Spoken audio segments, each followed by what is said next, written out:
Hello, ladies and gentlemen, welcome to Coin Lady channel. The SEC filed a lawsuit against Bittrex, a cryptocurrency exchange based in the United States and a partner of Ripple's on-demand liquidity platform. Now, I wasn't sure how I wanted to write that or label the movie title because, as we all know, on-demand liquidity activity isn't exactly rife in the United States. As a result of the SEC's lawsuit against Ripple, XRP is hardly tradable in the US. And I have no idea how things are with Ripple and Bittrex right now. I was not aware that they had to solve their partnership. It would be irresponsible of me to simply declare former partner without knowing for sure whether or not they're still working together. Perhaps they do. Perhaps they're not. I don't claim to be an expert in every field, so if you know something I don't, please tell me. Leave your thoughts in the comment section. If you can confirm my suspicions or alleviate them, I'd be eternally grateful. Nevertheless, the SEC filed a lawsuit against Bittrex this morning, marking a full-scale assault on cryptocurrency and, in particular, cryptocurrency exchanges. However, the company in question here has, at least in the past, acted as a conduit for instantaneous liquidity transactions by employing XRP as a bridge currency. Everything is under attack.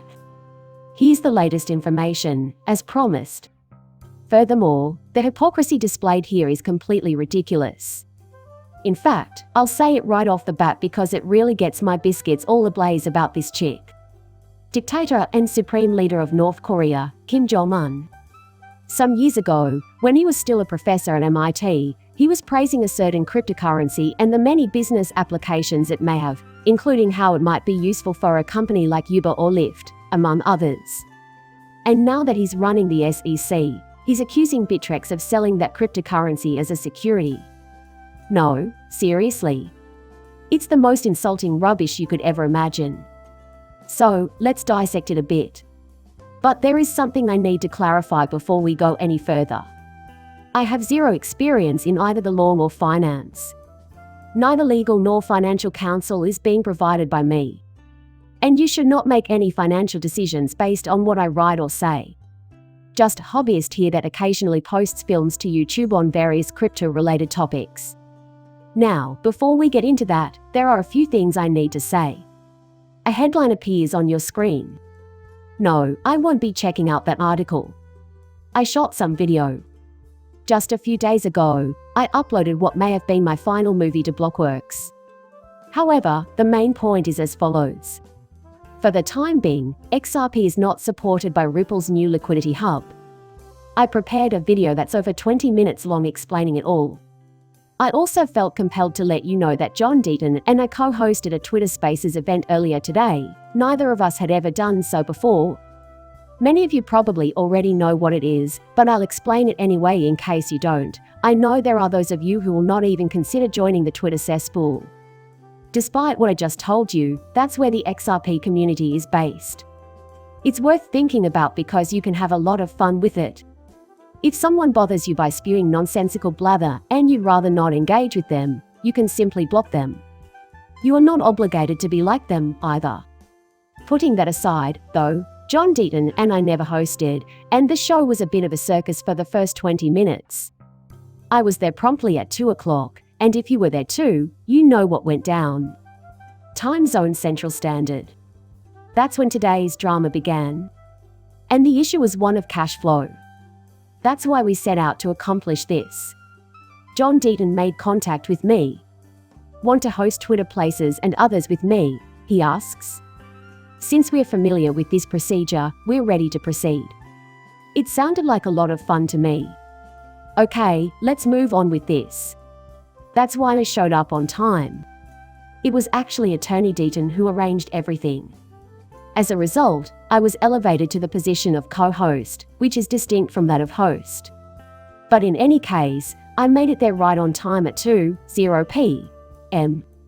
I was using a desktop computer at the time, and I had previously listened in on Twitter Spaces since there are so many different kinds of them, and they can be used to discuss anything across businesses and interest groups. It's possible to have a conversation amongst multiple persons in real time. It's a neat piece of gear, and I've listened in previously on my desktop computer, but I've never actually taken part in one. As I begin, I overhear Matt, "Can you hear me?" from attorney Dighton Deaton. And he said that several times before he stopped hearing me, so I started messaging him privately. "Hey, I think I should be listed as a presenter.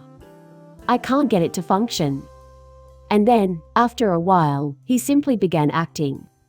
Then I found out that my fellow XRP YouTuber Jungle Inc. was included in the lineup as a presenter. When I heard him talk, I thought, okay, well, he's on. Where do I even begin? I then type a message to Jungle Inc., asking how he could have possibly informed John Deaton of my presence. I've been around since day one, but I just now? I have no idea what to say. Do you think I'd be a good public speaker? "Oh, I'm sorry, but I can't," he said in his reply. No longer the speaker. The seat I was in was taken, so I got up. Because of this, he stopped looking. In the end, to make a long tale short, the blockchain supporter sent me a private message on Twitter and said that he had solved the mystery. This is because I have already stated that I cannot be included. You need to be using your phone, he continued, if you want to participate in the conversation. Oh, it's just a facepalm moment, I thought. It was driving me crazy. There's no way I'd ever leave John Deaton hanging on purpose. Because of this, I feel absolutely miserable. I've been attempting to get online from my computer, but it's now impossible. I simply don't know. Yes, I hear you. The microphone I'm using right now isn't working, so I can't even talk to you. So, I felt like a total idiot, but I was like, I don't know what to do. I decided to use my phone anyway, so I did.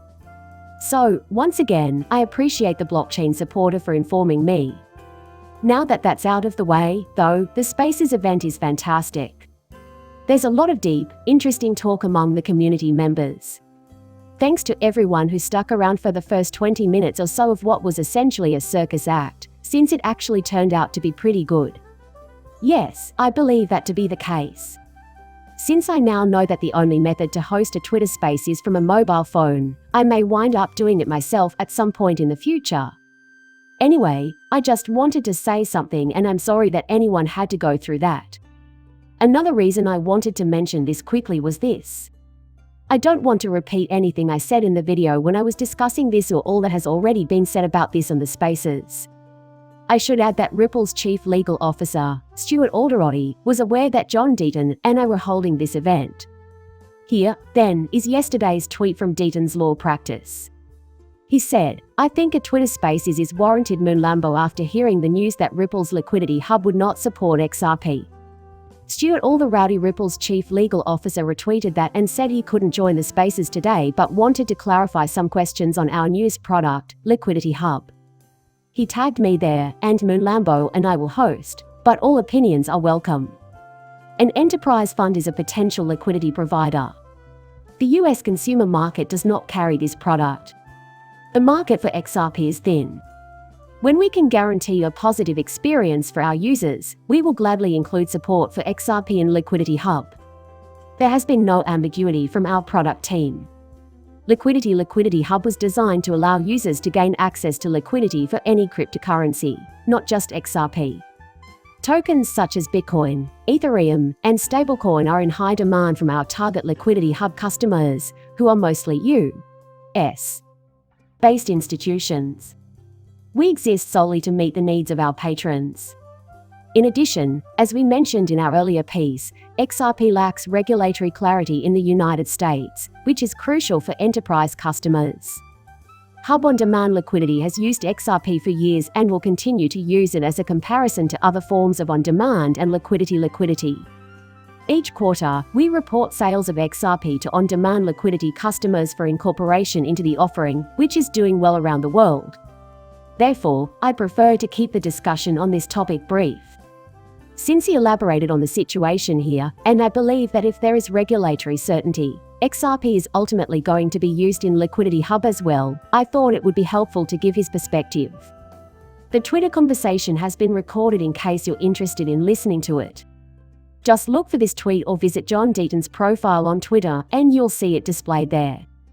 There is a record button you can use. There were probably around 1,700 people paying attention when I disappeared for 20 minutes. Oh my god, the level of aggravation I was feeling, I'm so sorry. And I'm going to do this to John Deaton for the first time. In fact, he's going to do this and that for the first time as well. Although I was physically present, I simply wasn't there. Consequently, I truly apologize to you all. However, since the recording is available to the public, over 8,500 people have seen it already. John Deaton then wrote, "There's been a wait, maybe I don't have the most recent one, and he shared this with the world. Perhaps I don't. Okay. Well, he had a different tweet where he was just mentioning and he kind of stated some of the same stuff to me, that obviously there were some technological problems and catastrophes. Okay, got it right here. The tweet was located at this location. I apologize for the technical difficulties in the first 15 to 20 minutes, although it is XRP's fault for letting a lawyer be the host, as stated in this thread by Ripple's General Counsel, John Deaton, which confirms what I and Moon Lambo, the blockchain backer, XRP Productions at BlackBerry XRP, and Bob Way, among others, were saying today on the Spaces call. And John performed admirably.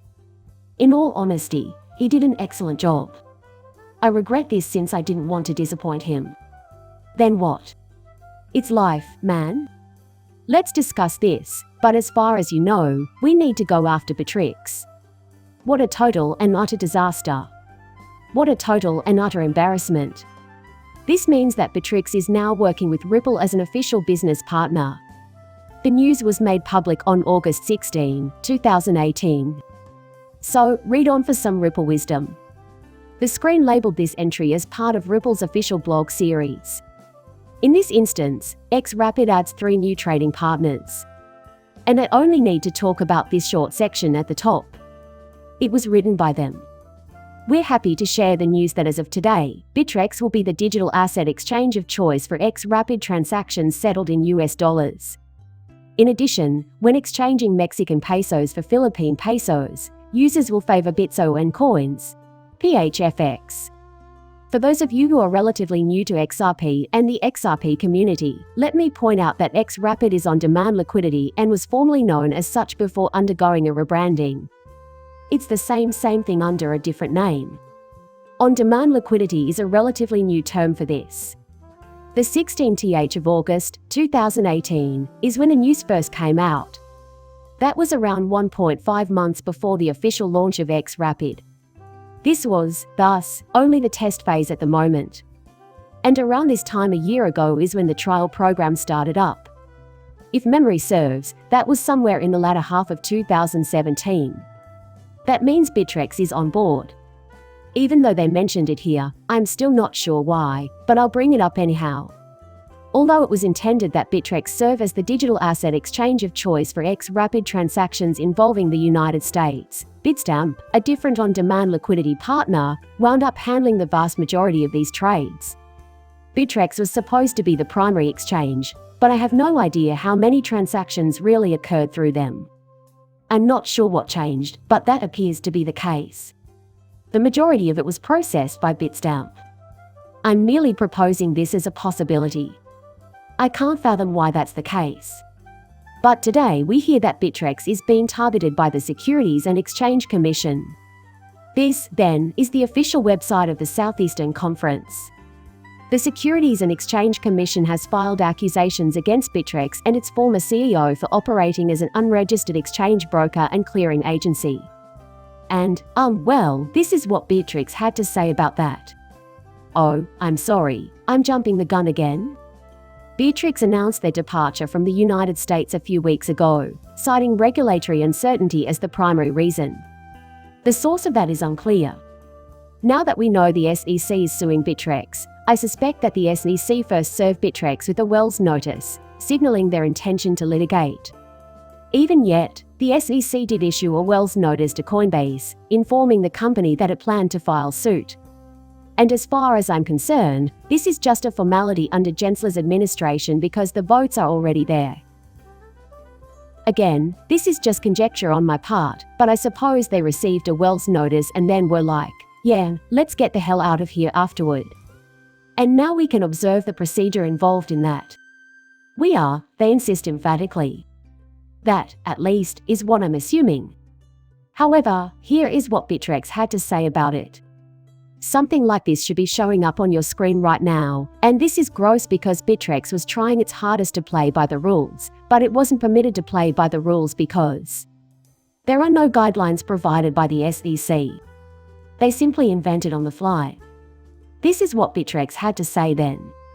The SEC's decision to pursue enforcement action against Bittrex as part of Chairman Gensler's broader battle to exclude Bitcoin from the United States is disappointing to us.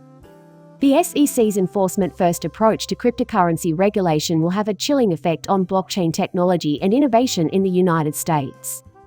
Bittrex was a platform for trading digital assets, however it did not deal in securities or offer investment contracts during its operation. It was in business for nearly 5 years. The SEC refused to give notice of the particular actions that violated federal securities laws, despite repeated demands for this information. Specifically, we requested them numerous times to identify any digital assets on our platform that they considered to be securities so that we might investigate them further and maybe delist them. They flat out refused. Bittrex is confident that it will be found to have acted entirely within the bounds of the law. The SEC's actions will have catastrophic consequences for American consumers and workers in the blockchain business, and will place the United States at a disadvantage internationally. Blockchain technology has applications beyond Bitcoin.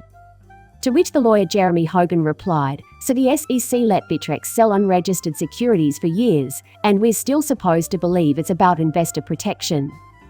Hogan had quoted from the Post and retweeted it.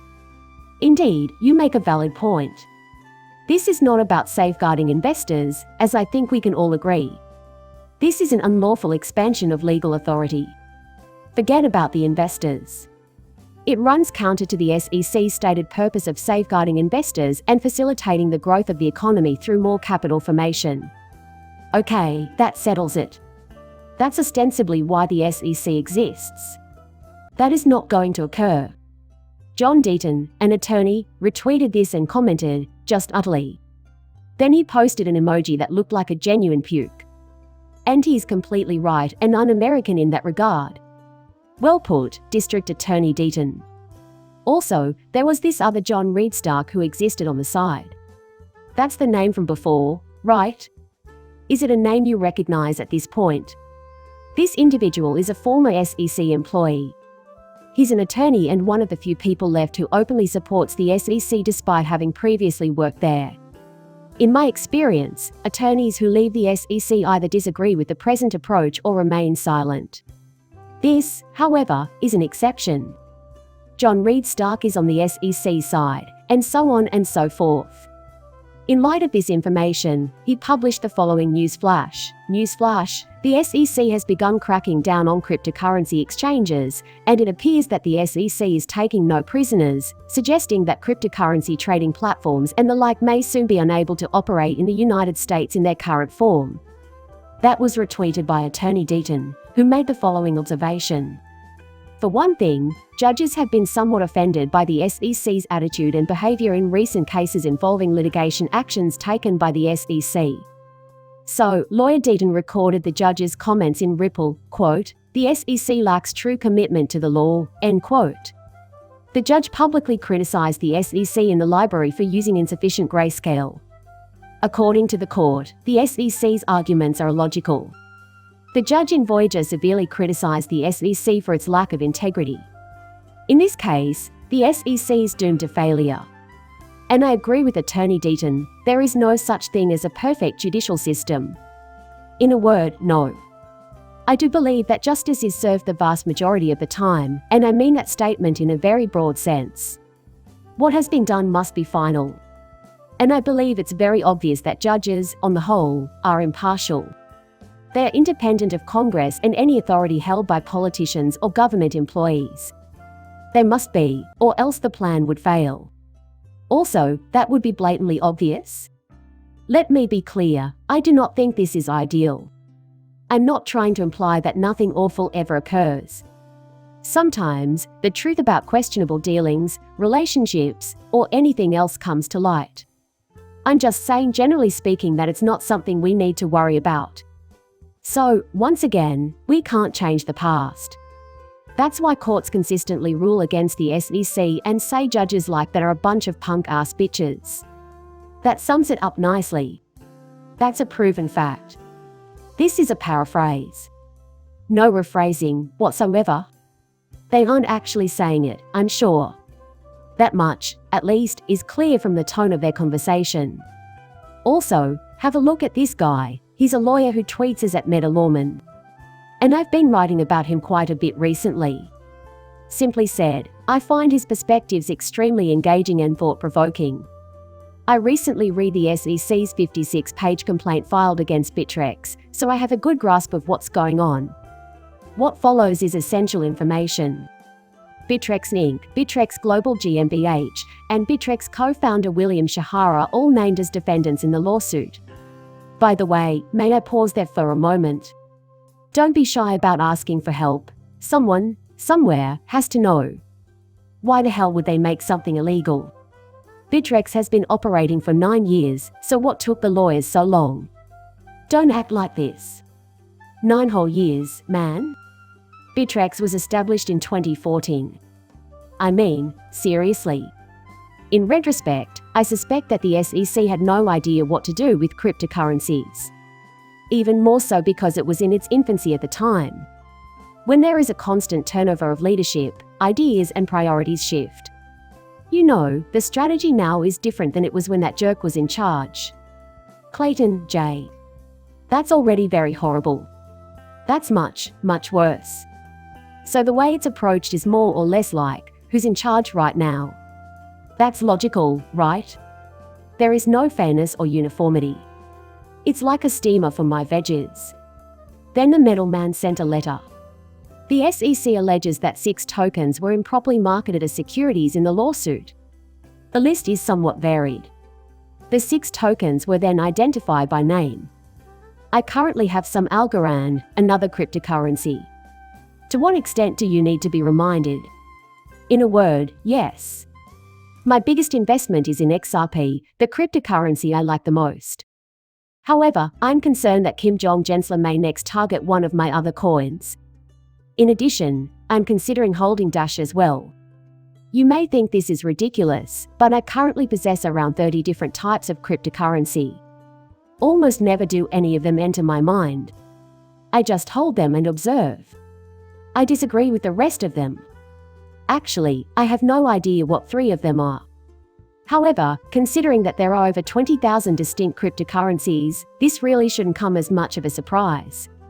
But in any case, he's coming down hard because, as he points out once more, the SEC alleges improper sales of 6 tokens in its lawsuit. Okay, Algorand. In a second, I'll bring you a quote from Elena Turret, a journalist for Fox Business. However, Gary Gensler was the one who rescued Algorand. When he was the head of the SEC, I'm not joking. His thoughts on Algorand were very positive. Just wait a second and we'll discuss that. Wait here for a minute. If it's as ludicrous as you say. If you're wondering how this could possibly be real life, you're not alone. There is no logic to this. This is illogical. I know. Yes, I agree completely. Metal Man, I agree with you completely. According to him, the SEC made it clear that the coins they believe were offered on Bittrex as securities are not limited to those on this list. The lawsuits allege that Bittrex acted as an unlicensed securities exchange, broker, dealer, and clearing agent.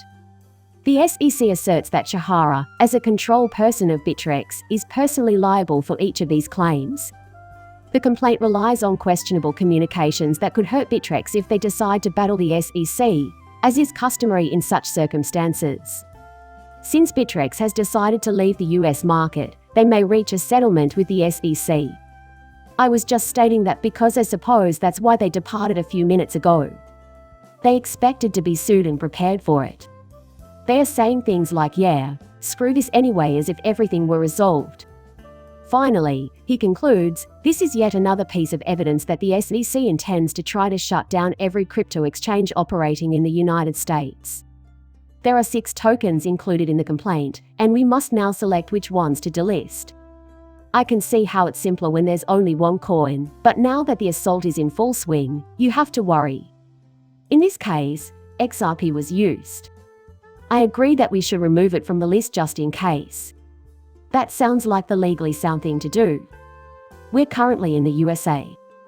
We're saying things like, okay, what happens when they start saying that everything else that you list is a security and your business is to allow the trading of these? Do you, as an exchange, stay compliant or resist?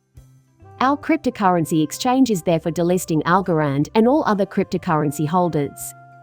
Where does that leave the others? Will the exchanges delist them, or have they realized it's pointless because the SEC will eventually go after them all anyway? Do you understand now? In my opinion, the solution is yes. I feel like tapping any given exchange on the head nicely and asking, what the hell is your malfunction? If they don't get it. It's completely evident at this point. Michael, a fellow YouTuber, saw this post and retweeted a portion of it with the comment, wow, looks like Gary Gensler is even going after his MIT bros. His other MIT alumni informed me of the name we should choose, which is what he alludes to in that sentence. He was the one who thought of the name Algorand. No, seriously. So, Gary Gensler has a personal connection to this individual. I was a colleague of his at MIT before he became chair of the SEC. That's why he's suing Bittrex and not the Algorand Foundation, attorney Hogan told Mitchell. Why? That's an excellent query. One possible explanation is that cryptocurrency exchanges are seen as the bottleneck in a more general sense. If the exchanges are closed, there's really little point in going for the rest of the coins. It's not that they won't chase after coins, they already have. But wouldn't that be less inefficient? If you're serious about putting a stop to this, then perhaps all you want is to weaken the market so that the established players can expand their share. That's Attorney Deaton's proposed explanation. It makes a lot of sense to me. However, there is this video. I have no intention of using it. But when he spoke, it was Gary Gensler. This happened back when he was a student at MIT. He also mentioned that Algorand has the potential to be an excellent innovation. The likes of Uber and Lyft are only two instances of what may be built with this technology. According to Fox Business' Alina Terrett, who posted the tape, lawmakers will likely ask about it during tomorrow's House Financial Services Committee hearing. Gensler has already praised Algorand as a great technology, and it is precisely this kind of great technology on which companies like Uber and Lyft may be founded. He just now publicly identified Algo as an unregistered security.